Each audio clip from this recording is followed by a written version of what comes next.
रजनी ने भारती को शगुन के गहने दिए, लेकिन इसी खुशी के माहौल में ऐसा तूफान आने वाला है जिसकी किसी ने कल्पना भी नहीं की थी। ईशानी बनेगी चोर और अनुपमा खुद अपनी आंखों से ईशानी की चोरी पकड़ेगी। जी हाँ गाइस, स्टार प्लस के one of the most popular TV show Anupama के अपकमिंग ट्रैक में एक बेहद बड़ा, शॉकिंग और इमोशनल ट्विस्ट देखने को मिलने वाला है। आने वाले एपिसोड की शुरुआत एक खुशियों भरे माहौल से होगी, जहां रजनी पूरे रीति रिवाजों के साथ अपनी बहू भारती का स्वागत करती है। रजनी सबसे पहले भारती के सिर पर चुनरी उड़ाती है और उसे आशीर्वाद देती है। इसके बाद वह कहती है कि जो गहने वह भारती को देने जा रही है, वो सिर्फ गहने नहीं, बल्कि उसके परिवार की निशानी है। रजनी भावुक होकर बताती है कि ये वही गहने हैं जो उसे उसकी शादी के वक्त मिले थे।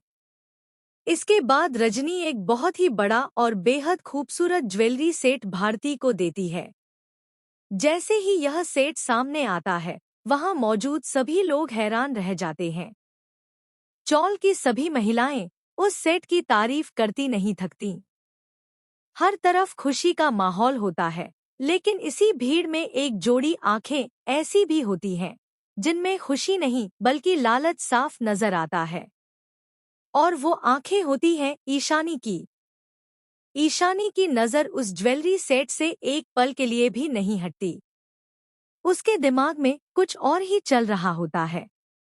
बाद में यह तय होता है कि ज्वेलरी सेट को फिलहाल सरिता ताई के घर रखा जाएगा, क्योंकि वहां लॉकर है।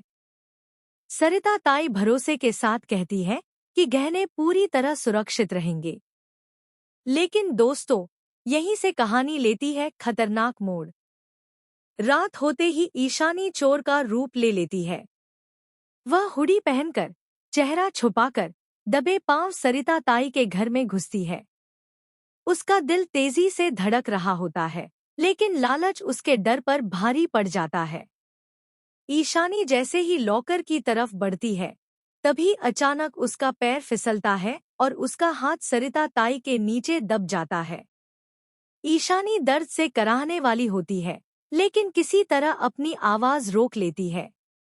वह पूरी तरह फंस चुकी होती है।